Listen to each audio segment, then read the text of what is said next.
La mesa directiva de la Asociación Mexicana de Comunicación, Audiología, Otoneurología y Foniatría, con el fin de promover la educación médica continua de todos nuestros asociados, les da la más cordial bienvenida a este importante evento, esperando les ayude a su práctica profesional.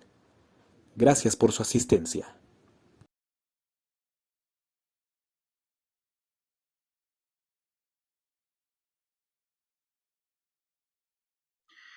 Muy buenas noches a todos. Muchísimas gracias por conectarse nuevamente a este ciclo de conferencias de deglución pediátrica y neonatal.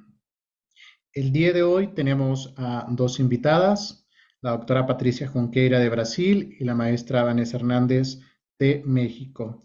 Muchísimas gracias por conectarse. Y bueno, ahora le dejo la palabra al doctor Cristian para su presentación. Hola a todos, buenas noches. Es un gusto poder presentarles a la doctora Patricia Junqueira de Brasil.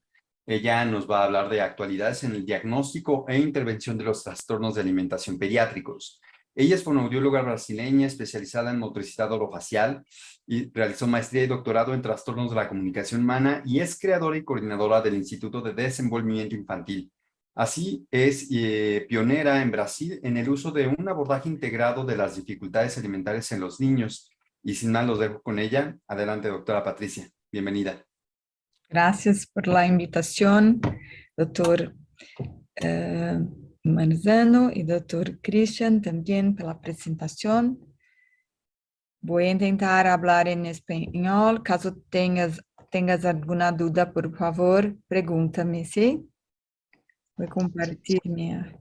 Sí, muchísimas gracias, doctora. Le agradecemos mucho.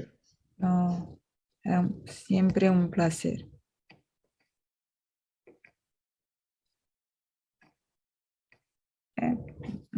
Só um pequeno probleminha aqui técnico.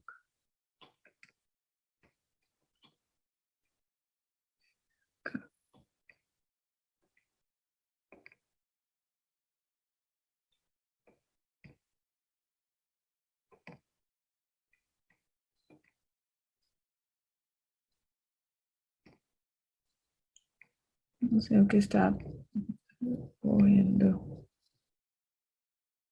Está en final de presentación, pero segundo.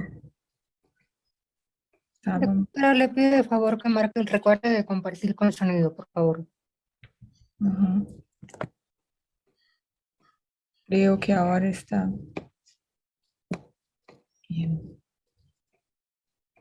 Aquí.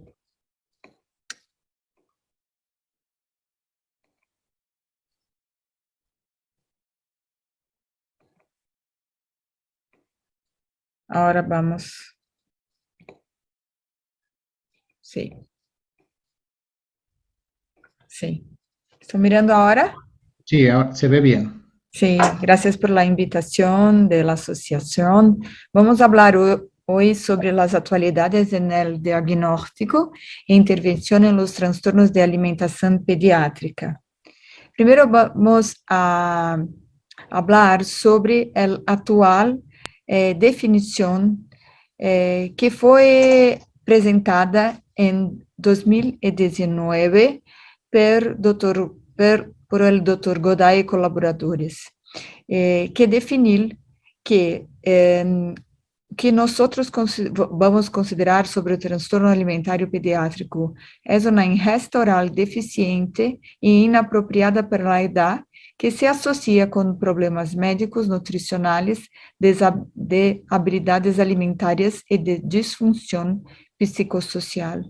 Porque nosotros nos gusta mucho esta definición, ya que tenemos usado para diagnóstico y tratamiento, porque es una clasificación que por primera vez considera los aspectos médicos, nutricionales, de las habilidades alimentarias y psicosociales. Entonces, esa definición integra todos los asuntos, todos los tópicos que pertencem al niño con dificultades alimentarias, con disturbio alimentar pediátrico. Pero ¿quién es el niño con trastorno alimentario pediátrico? Se discute mucho actualmente sobre cuál es la mejor clasificación, ¿eh? Si vamos a tener un otro nombre para la clasificación, cuál es o mejor. Pero yo creo que lo más importante es mirarmos para el niño. ¿Cuáles son sus características? ¿Quién va a tratar esos niños? ¿Ah? Con el tiempo, con la edad, essa dificuldade alimentar vai passar. Quem são esses niños? ¿Son niños típicos o con un retraso en el desarrollo? Siempre vamos a ver alteraciones motoras orales o no. Entonces vamos a definir en la actualidad de quién estamos hablando. Vamos a empezar con esta niña en la hora de la comida, que su madre obligaba a comer alguns pedacitos de carne. Eu creio que não é carne. Não tá cheia não, você não comeu nada depois da escola. 4 pedacinhos. Então, a niña llora bastante, negocia com sua madre, que não le gusta comer a carne, que acaba se miren corta em pedacitos muito pequenos, para que consiga deglutir com conforto. Eles ficam a esfarelar, esmigalhar os pedacitos de carne, né, e sempre questionando sua madre, que não quer comer, que não le gusta comer. Então, essa é uma característica de los niños. E nós temos que aprender sempre a mirar para além do comportamento alimentário, porque se miramos essa niña, estamos, está com muita manha, não le gusta comer, porque provavelmente ela tomou um biberón ou alguma coisa diferente. Essa niña, isso é sua carta alimentária. Sempre em todas as refeições, lhe gostava muito beber líquidos, ainda usava biberón, ele gostava muito dos crocantes. Então, quando miramos para esse quadro, podemos pensar que é uma niña que foi mimada, que porque toma esses líquidos todos, porque ainda le gusta o biberón, que apresenta essa dificuldade. Pero não, essa niña tinha uma esofagite eosinofílica. Então, lhe gustavam os alimentos mais crujientes, muitos líquidos, e ainda estava tomando biberón. Então, temos que entender que o comportamento alimentar desses niños nos diz algo. Temos que entender para além do comportamento.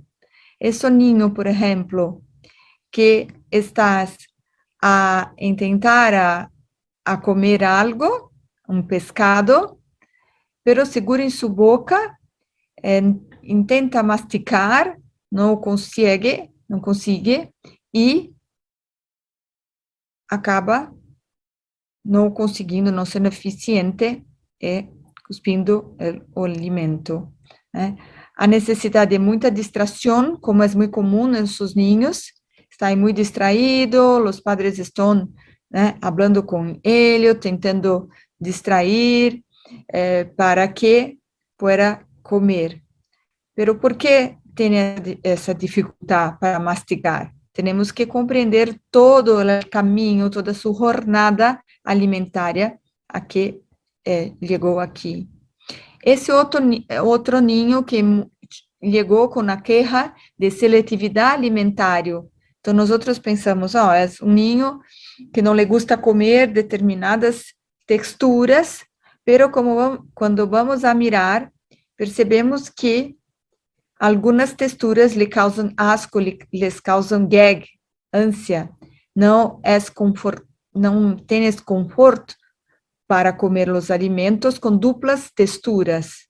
Por eso le gusta más los alimentos macíos, blandos, de una única textura. Cuando tiene dos texturas, es muy difícil para ese niño. Le parece incómodo los pedazos que se separan en su boca. No hay conforto para que pueda comer. Entonces, siempre vamos a tentar entender esse comportamento, o que está por trás, né? Por que o niño rechaza a comida? Porque não é confortável para ele. E não simplesmente porque não lhe gusta ou porque a mamá não está oferecendo os alimentos adequadamente. Vamos a ver esse pequeno vídeo.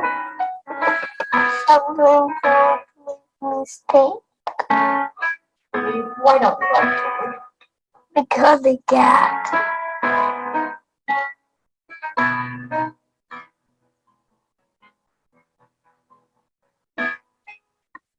Isso é muito importante em todas minhas classes, me gusta muito falar, porque muitos niños não lhes gustam comer, porque os alimentos los causam dolor, los causam algum desconforto.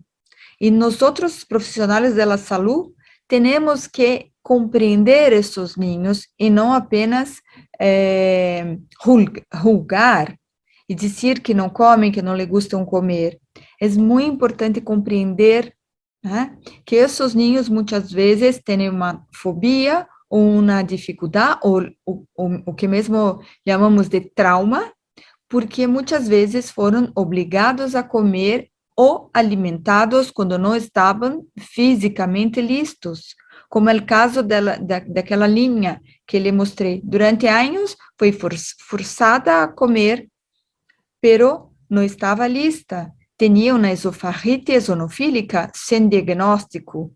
Então, muitas vezes não vamos a investigar uma niña com 5 anos, com bom desenvolvimento, com bom peso, boa estatura, né? Bom percentil, pero temos que compreender o que está por trás, né? Hasta quando tuve essa dificuldade? Quais são suas preferências alimentares? Para tentar juntar as peças de toda essa quebra-cabeça. Muitas dessas desses niños tiveram intervenções médicas ao redor da cara e da boca, principalmente os niños prematuros que tiveram um grande período de internação. Muitas vezes utilizaram uma via alternativa durante muito tempo.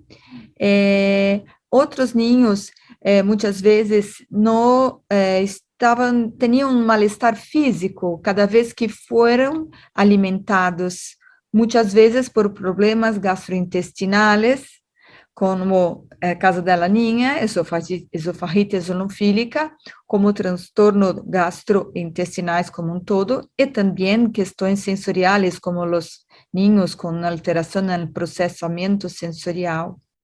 Outro aspecto que temos muito atualmente estudado desses niños são o comportamento emocional.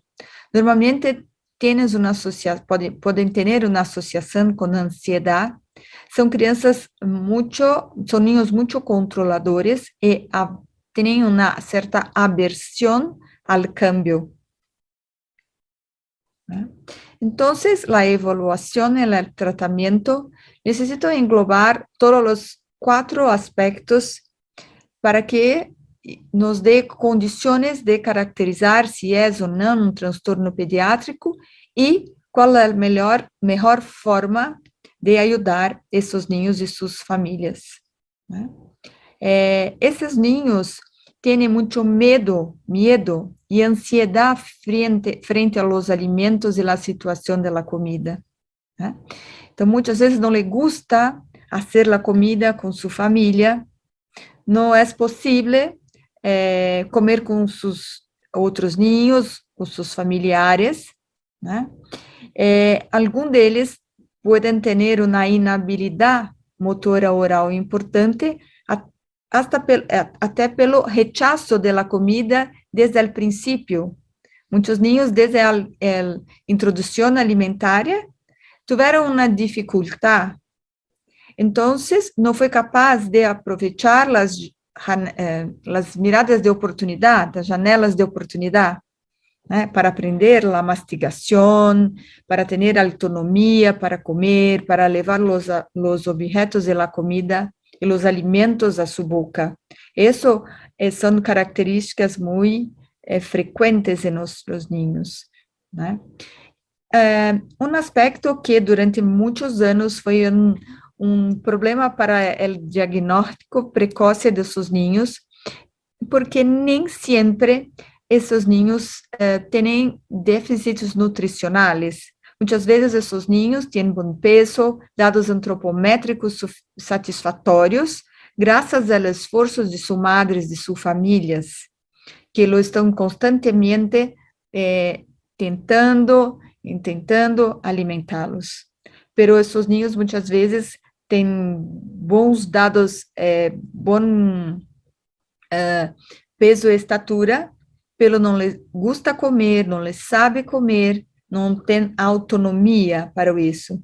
Então, os estudos atualmente não são únicos em dizer que esses niños têm alterações, déficits nutricionais. Alguns sim, pero a grande maioria não. Então, temos que ficar atento também a isso. O temperamento inflexível e controlador, temos mirado que as últimas investigações têm focado muito para esse aspecto de seus niños. São crianças que têm dificuldade para cambios, têm muitos rituais, porém nem todos estão dentro do espectro autista. Quando vamos a mirar como le gustam jogar, como le gustam, sempre tem uma certa ordem, sempre tem uma certa preferência pelos juguetes, por arrumá-los e enfileirá-los, por las cores, por las características. Com relação aos alimentos, também tem fortes preferências por marcas específicas. É muito difícil, muitas vezes, trocar de uma marca para outra. Ele gusta exatamente aquele formato, aquele sabor de uma marca específica. Então, muitas vezes, temos que começar fazendo cambios em los alimentos, começando por marcas de los alimentos e depois por los formatos, porque é uma segurança, uma seguridade para o niño, quando tem certeza, quando é possível garantizar que o alimento que lhe gusta tem sempre as mesmas características sensoriais. Por isso que lhe gustam muito os produtos industrializados, porque são sempre o mesmo, não lhe cambiam. Quando eu preparo uma comida caseira, quando mamãe prepara uma comida, há muitas diferenças que podem ocorrer. Não é sempre o mesmo. Então, esses niños le gustam muito os alimentos industrializados. Essa é uma das principais razões. Os padres muitas vezes não entendem isso e dizem, esses niños não le gustam comer comida, le gustam as chucharias, le gustam alimentos que não são saludáveis, temos que entender as razões que estão por trás dessas preferências. Muitas vezes são as características sensoriais sempre iguais, sempre as mesmas características. O ambiente em que os niños estão insertos tem sempre padres estressados e muito ansiosos. A madre tem sempre sentimento de culpa e medo. Le assusta o futuro, não tienes muitas vezes esperança, né?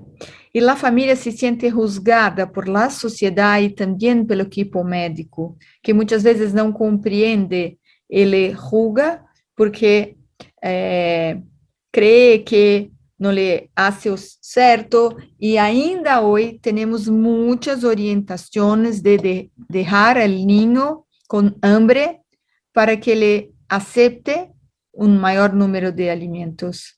Para niños com dificuldades alimentares, esse definitivamente não é um bom caminho, porque o niño com dificuldade alimentar, com transtorno alimentar pediátrico, uma de suas características é não nomear, não identificar sua hambre e sua saciedade. Então, muitos niños, se a mamá não chama para a hora da comida, passa o dia sem pedir, sem comer. Então, é muito importante que todos nós outros sabemos que não é um bom caminho deixar o niño com distúrbio alimentar pediátrico sem comer, porque ainda hoje, em minha realidade em Brasil, e assistindo niños em todo o mundo, muitas famílias, muitos padres ainda chegam com essa dor, com essa dolor, né? Fui orientada por uma equipe médico a deixar meu filho sem comida, sem nenhum alimento, para que comesse o que me gostaria. É muito triste porque o niño muitas vezes tem mal-estar físico e outras consequências muito piores. Esses niños não lhe gostam comer com sua família e muitas vezes necessitam ou fazem uso de distrativos para comer, né? É difícil para os niños, principalmente com alterações no processamento sensorial, mirar a comida. Necessita estar mirando distraído para conseguir aceitar ou lidar com as características sensoriais dos alimentos. Pero muitos padres, o equipo médico, quando não identifica, acabam pressionando o niño e forçando o niño a comer, o que acaba trazendo mais problemas para o niño, mais traumas, mais prejuízos para sua saúde, né?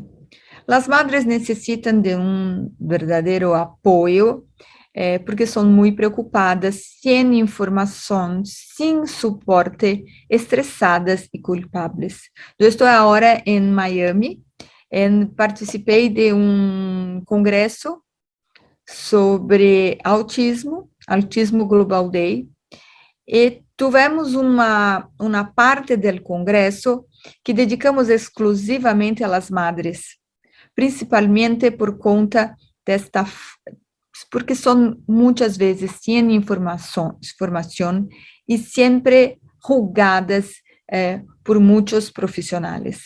Então, acá nesse congresso, tivemos a oportunidade de cambiar experiências, falar com essas madres para que fossem acolhidas, fossem entendidas em suas necessidades. Porque normalmente ocorre o que elas disseram e o que observamos em dia a dia com esses padres, com essas famílias, é um ciclo da dificuldade alimentar. Esse é o problema. Por quê? Porque esses niños necessitam de diagnóstico precoce, muito precoce. E há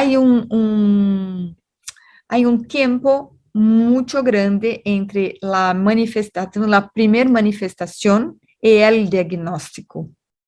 Normalmente, o niño manifesta ao nascer, ou por volta de 8, 9 meses, perto da introdução alimentar, e o diagnóstico é feito normalmente por volta do segundo ano de vida.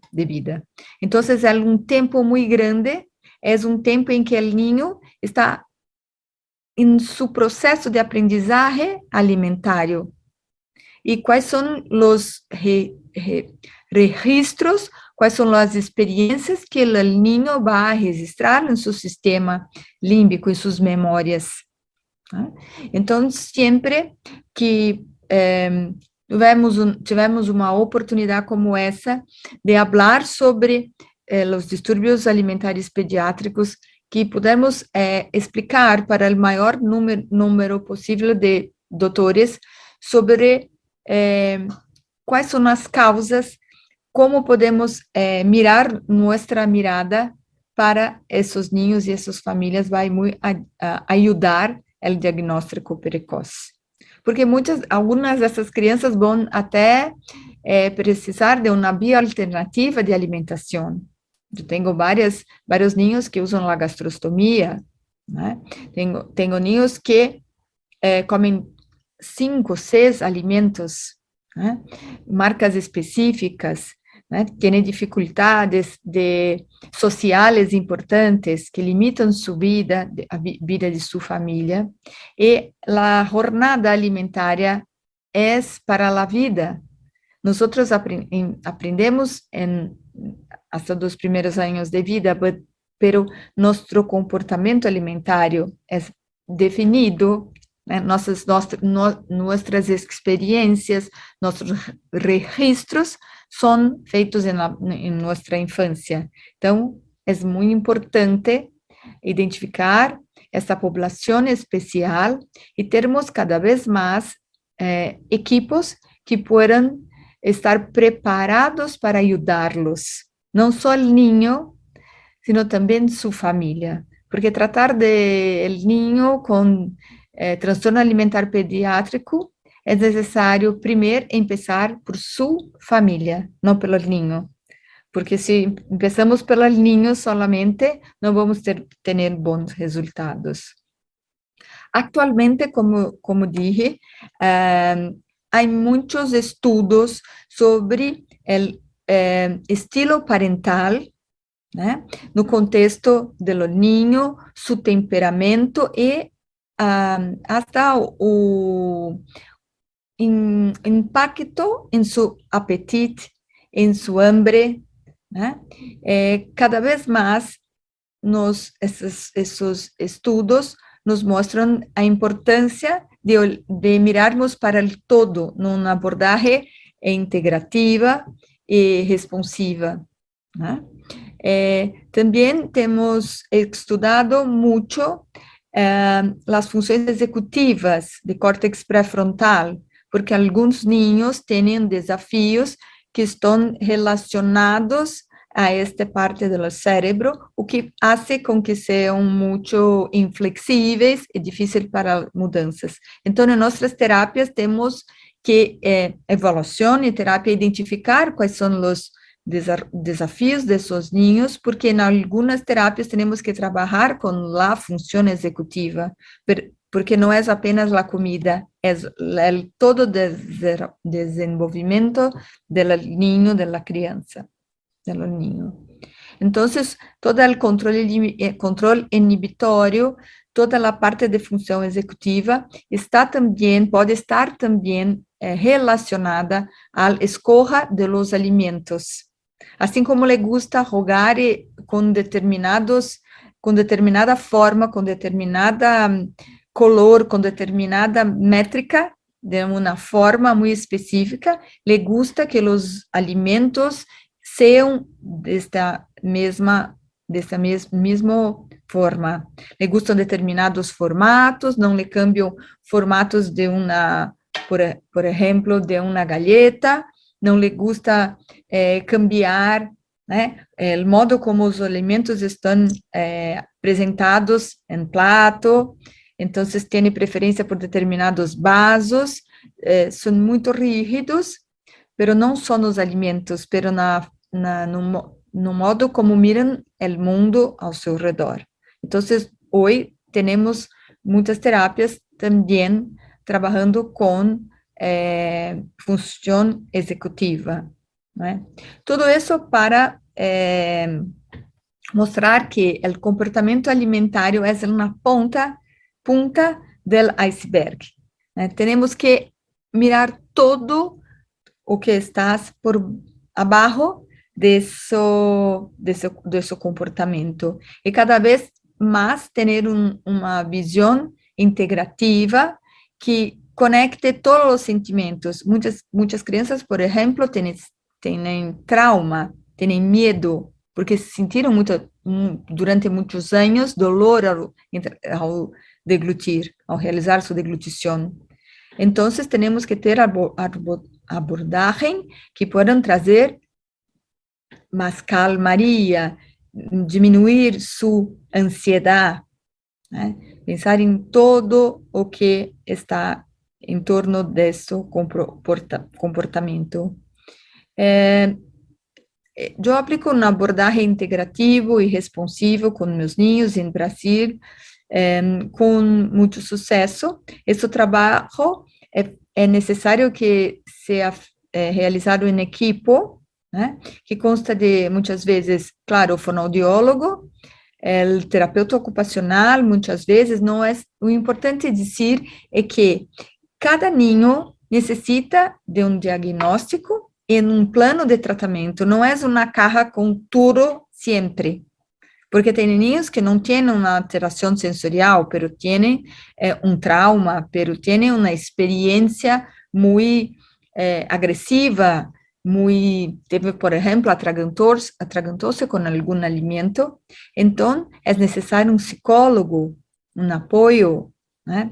Muitas vezes uma nutricionista, a doutora Vanessa vai falar mais, creio que sobre esses aspectos, para ajustar a rotina, sua carta, né? Pero é um movimento, né? Muitas vezes entra o psicólogo, quando o ninho está mais pronto, vai a fonoaudióloga para ajudar nos movimentos orales, muitas vezes tem que ajudar a ajustar a rotina, né? A carta. Então, eu considero sempre que o equipo não é rígida, não é sempre a mesma, né?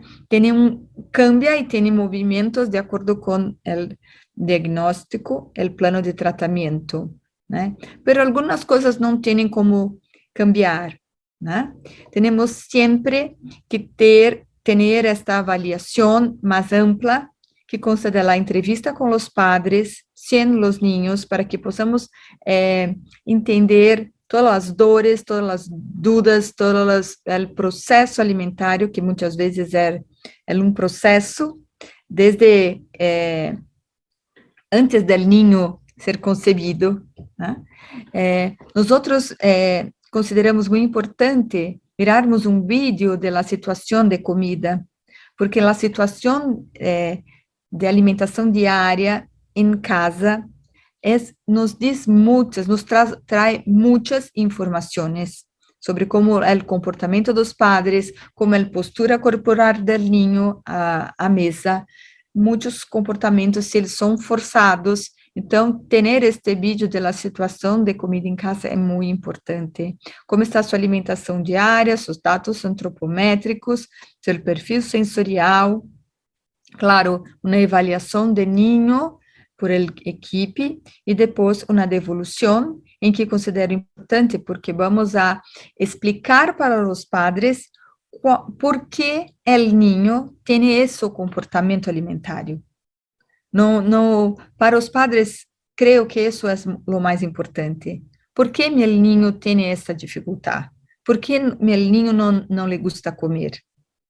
Não, para os padres não é suficiente dizer, vá a outro profissional, vá a gastroenterólogo, vá a foniatria, vá a nutricionista. Não, eles necessitam compreender quais são as conexões de cada parte, quais são as características médicas que impactaram em la habilidade para o ninho comer. Quais são as características emocionais, ansiedade, a inflexibilidade cognitiva que impactam nas escolhas alimentares de seu ninho. Então, a devolução é muito importante porque é como juntar todas as peças e explicar para os padres por que o ninho tem aquele comportamento, né? Então, sempre identificar e tratar possíveis causas orgânicas. Me gusta um gastroenterólogo em Brasil que diz: o rechaço alimentar já é um sintoma. ele, ou numa seletividade extrema, já é um síntoma, já necessita ser investigado, né? Porque muitos padres, muitos profissionais dizem, não tem nada, está muito bem, sua saúde está ótima, excelente, pero não come, pero não lhe gusta comer. Então, não estás bem, porque para manter sua saúde é necessário comer. Então, temos que entender, pode ser uma constipação, que é muito frequente, e muitas vezes os padres não referem aos doutores, porque dizem, tem uma constipação porque não come. Mas muitas vezes não é isso. Não come porque tem uma constipação. Então, são detalhes, são pequenos aspectos que são importantes serem investigados. Também as habilidades orales, como dije, muitos niños não tiveram experiências ou têm problemas anatômicos, como o frenilho de língua corto, como uma má oclusão dental, com uma hipotonia. Então, temos que ajudar os seus ninhos para que possam ter habilidades para mastigar. Então, como está a sua postura corporal, como percebe os alimentos em sua boca, se foi o ninho que levou objetos a sua boca, as mãos em sua boca, porque é o primeiro passo para que o ninho descubra, conheça sua boca, comece a começar a discriminar e perceber os aspectos sensoriais, né? Se coordena bem os movimentos, se tem treinamento, modelos, se ele faz as refeições em família, né? E identificar quais são os padrões orais. Isso é muito importante, porque muitos doutores em Brasil têm um ano e têm que comer alimentos sólidos, pero muitas vezes a idade cronológica não está em acordo com o padrão motor oral, né? Essa niña, por exemplo, tinha um ano, pero não era possível comer alimentos mais fibrosos, porque ainda tinha o movimento posterior anterior de sua língua. Então, não lhe adiantava insistir ou forçar a niña a comer. Então, temos que fazer uma diferenciação.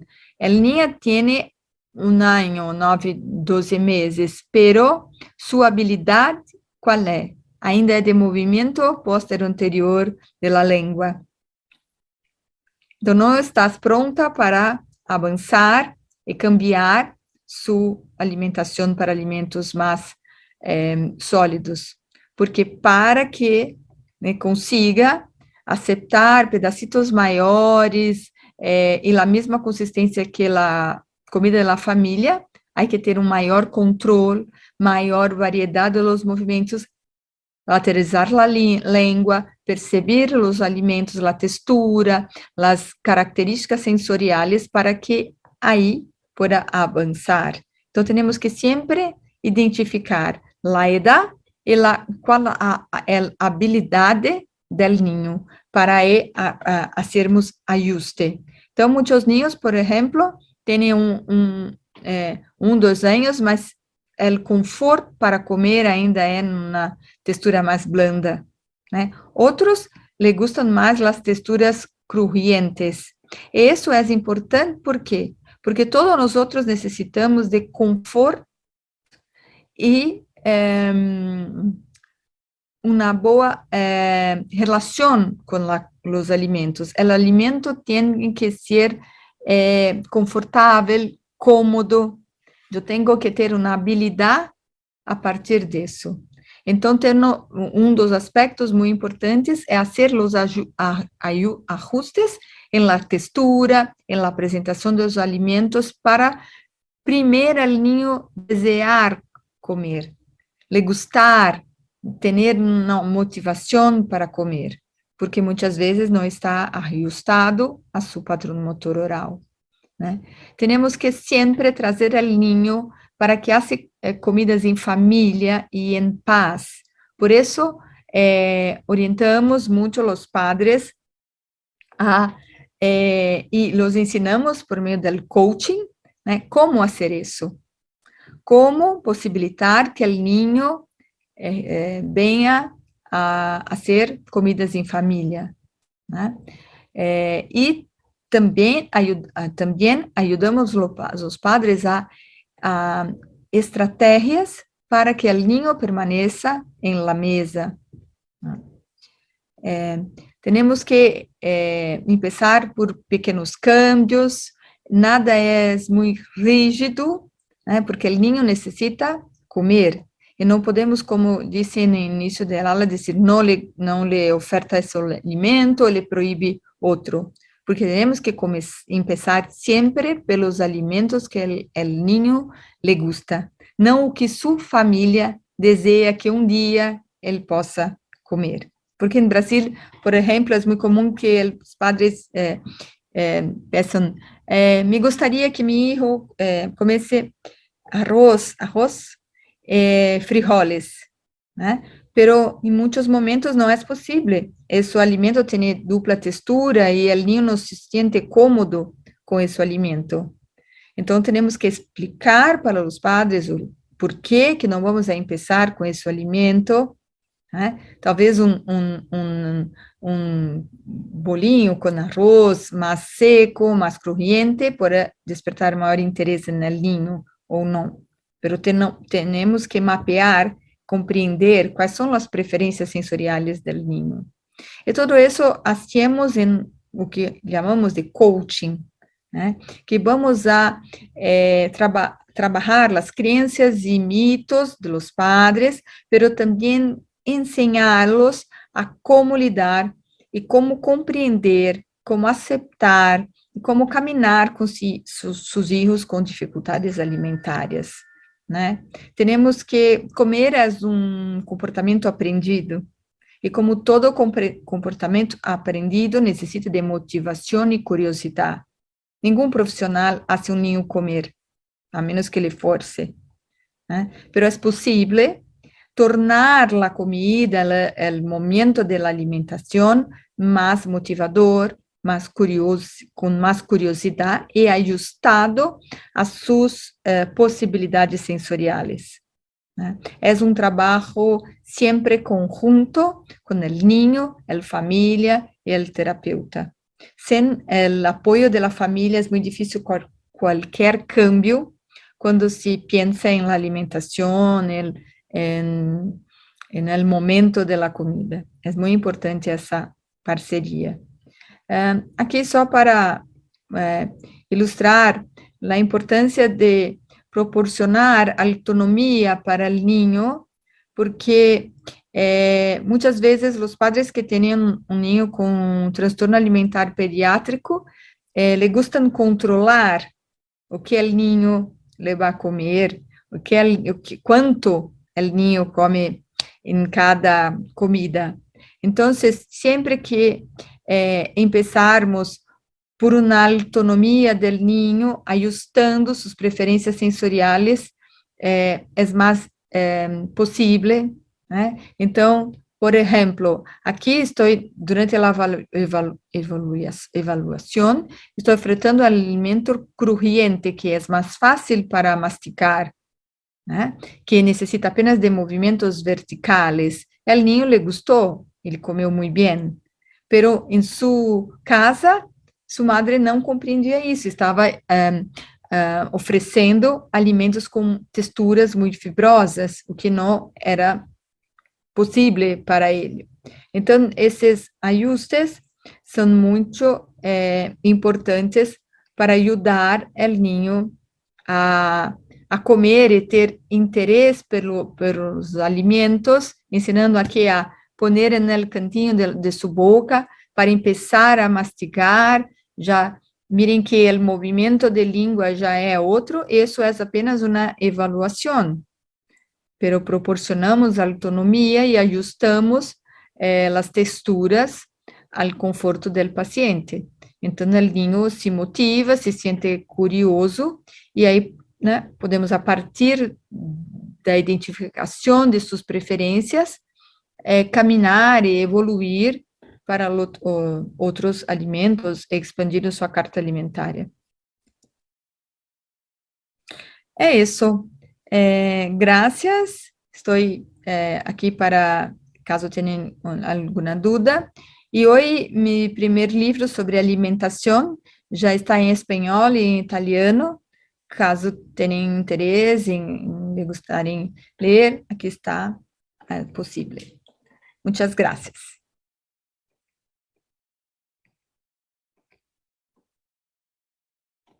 Muchísimas gracias por su valiosísima presentación. Acá una de las personas que están presentes nos hace el siguiente comentario. Buenas noches, la doctora habla de un tiempo de ventana de oportunidad que se cierra. ¿Nos podría explicar un poco más si es referente a la edad, ya que las funciones ejecutivas tendrían mayor desarrollo después de los 7 años? Gracias. Sí, sí. Funciones ejecutivas pueden desarrollar até a adolescência, ¿sí? Pero niños desde hace muito cedo, principalmente niños que tiveram uma experiência com muito dolor ou com pouco experiência em sua primeira infância, por uma hospitalização ou por prematuridade, podem ter já um comportamento mais inflexível. Ou o niño também com comorbidades, como transtorno do espectro autista e outras comorbidades. Nós atendíamos em meu instituto até 5 anos.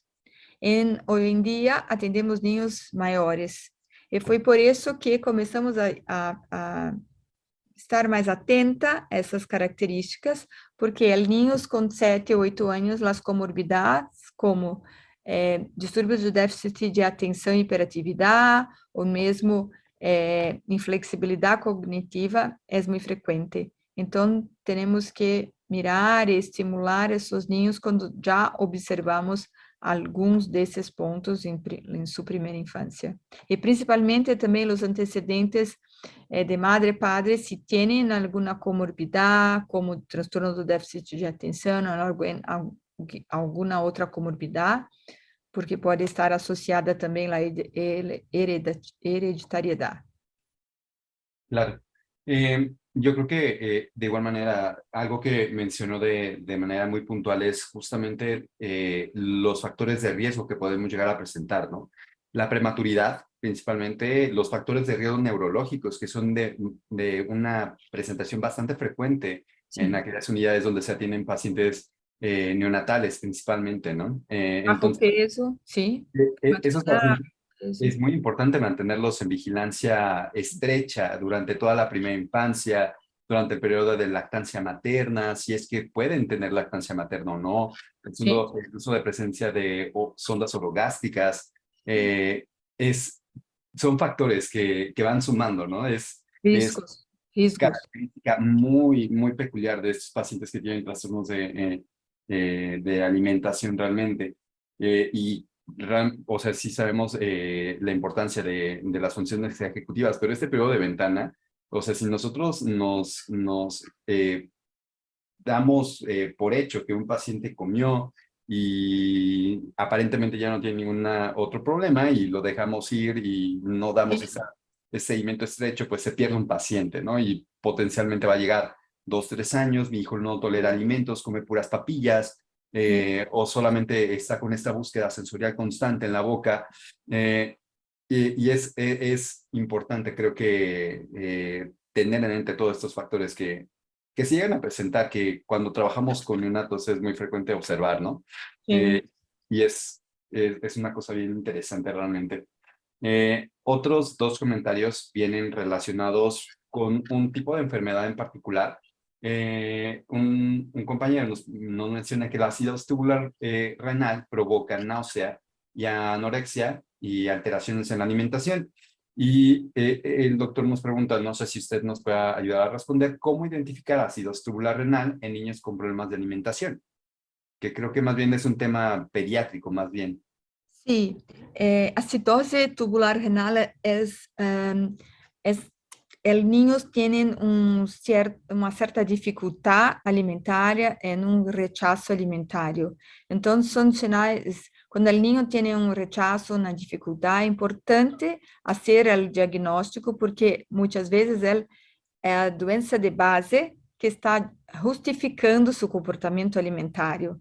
Entonces, tenemos que trabajar en conjunto, muchas veces con nutricionistas y con nutrólogos, para dar el soporte nutricional para el niño. Entonces, muchas veces tenemos que ajustar su carta o tener que empezar un suplemento para garantizar su alimentación. Sí, sí, Una pregunta que también se me hace bastante interesante y creo que serviría mucho como para enfatizar la importancia del abordaje oportuno de este tipo de trastornos en la alimentación, es que en caso de no ser tratados estas alteraciones en la alimentación, ¿qué repercusiones podemos observar a la larga en los pacientes que cursan con este tipo de problemas? muchas complicaciones en la salud. Cuando tenemos niños mayores, tenemos ya alteraciones metabólicas importantes como taxas de colesterol, triglicéridos, en otros problemas, desnutrición en algunos casos, obesidad. Obesidade tem sido muito frequente e já muito estudado em niños com distúrbio alimentar, transtorno alimentar pediátrico. Então, prevenir a obesidade também é cuidar do niño com transtorno alimentar pediátrico, porque suas preferências alimentares são normalmente para alimentos mais palatáveis. Os alimentos mais palatáveis normalmente são alimentos industrializados, muito açucarados, então têm uma tendência a ter obesidade. Já há estudos que nos mostram isso. Então, como comer é um comportamento aprendido, e como está sua relação com comida, como se percebe sua autorregulação. Se não tem autonomia, se le come sempre com uma tela, com uma pantalla, não percebe quanto está comendo, quanto é necessário. Então, isso prejudica toda a sua autorregulação, que é importante para o controle do volume que se come. Então, são pontos importantes. Por que não pode comer mirando para uma pantalla? Porque não percebe as sensações internas de hambre e saciedade. Então, vai comendo por instinto, sem perceber o gosto se lhe gustam os alimentos, quais são suas características e principalmente a quantidade. Então, são riscos muito fortes para a obesidade. Perfecto. Y otro comentario, más bien otra pregunta es, en caso de un paciente con traqueostomía, ¿cómo podemos ayudar a estos pacientes? Gastrostomia? No, Sí, traqueostomía. traqueostomia, sí. São casos de niños que muitas vezes precisam de uma via alternativa para alimentação. Então, necessitamos de um equipo, né? Muitos desses niños têm que ter uma via alternativa e evaluar muito as condições de sua deglutição, porque se não há segurança, não é possível fazer a alimentação bioral. Claro. Y este siguiente pregunta va encaminada justamente al paciente con daño neurológico, con tumores cerebrales que cursan con una traqueostomía y gastrostomía. ¿Cómo se puede ayudar a estos pacientes cuando hay áreas corticales dañadas? Tem os niños que muitas vezes não vão ter condições de fazer uma deglutição eficiente por suas condições neurológicas e vão precisar de um botão gástrico por toda a sua vida. Vão poner, muitas vezes, poner alguns sabores em sua boca, mas não é possível realizar sua deglutição. por un control neurológico. Ahora, tenemos muchos niños que tienen total condición de hacer la transición para vía oral. Tenemos en mi instituto un centro de gerenciamiento y desmame de la vía alternativa, que aquí cuando pregunta a Araceli, ¿qué hacer para estimular a niños con sonda de gastrostomía que nunca han comido? El mayor desafío con estos niños es ausência de percepção de la hambre e saciedade, porque niños que desde muito cedo foram alimentados por uma via alternativa, por uma sonda oro-naso, por botão gástrico, não tiveram a possibilidade de aprender o que é hambre e o que é saciedade. Então, muitas vezes, a mirada é para sua boca, para estímulos orais, e o maior problema não é isso. Então, é um trabalho conjunto com a nutricionista para ajustar as dietas, para cambiar algumas formas de administração da via alternativa e depois trabalhar com o niño para que pueda identificar hambre, saciedade. É um trabalho conjunto, mas muito possível quando o niño não tem alterações neurológicas graves. Muchas gracias. Una última pregunta para dar paso a la siguiente ponencia es, a una de las asistentes le gustaría saber si en niños mayores se puede hacer el uso de una pajilla o popote para ingerir líquidos que ayude a su vez a la deglución. Pode repetir la pregunta, por favor? Una de las asistentes quiere saber si se puede utilizar una pajilla o un popote para ingerir líquidos para que esto ayude a su deglución. Una vasilha para por el... Straw, like, Un straw o un straw. sorbete. Sí, es posible. Pero siempre mirar si es confortable para el niño. Si aquel tipo de alimento si es confortable para él. Pero sí, es posible utilizar el straw. muy bien. Muchísimas gracias, doctor Cristian. Y bueno, ya para terminar, doctora, aquí en México lo que nos ha costado un poquito más es contar con psicólogos preparados en esta área, porque tenemos psicólogos enfocados para grupo de adolescentes, para anorexia, para bulimia, que es un área bastante estudiada, pero específicamente para niños con dificultad alimentaria, con trastornos conductuales de la alimentación en edades tempranas, no es tan difícil encontrar esta formación. ¿Usted qué nos recomendaría? ¿Hay alguna especialización para los psicólogos, algún curso que puedan tomar y que puedan irse integrando a estos equipos multidisciplinarios de trastornos de la alimentación pediátricos? Sí, en Brasil en el momento no tenemos una posgraduación, pero a partir de segundo semestre estamos a hacer una posgraduación multiprofesional y ahí voy a invitar a todos y mandar. No momento no tenemos nada multiprofesional. Ahora, yo tengo otra pregunta. Para los compañeros que son terapeutas en comunicación humana aquí en México, hay algunos cursos diplomados que se llegan a ofrecer en algunas páginas, como hay un curso que se llama SOS, Approach to Feeding.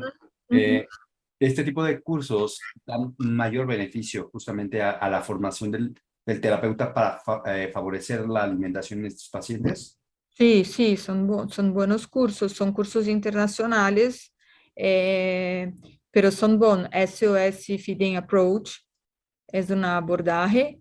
En mi instituto no usamos no el SOS complejo, porque es bien comportamental, pero algunas ideas son adaptadas, pero es un buen curso, sí. Keitomi, sí. Perfecto, muchas gracias. Entonces vamos a dar paso a nuestra siguiente ponencia. Muchísimas gracias, doctora Patricia, por conectarse. Sabemos que se encuentra en Brasil, perdón, sabemos que se encuentra de congreso en Estados Unidos, en Miami, Gracias por compartirnos espacio en su congreso. Gracias por hablarnos en español, doctora. Gracias por compartirnos un tiempo. Y pues le mandamos un gran saludo y gracias por compartirnos. Sí, gracias.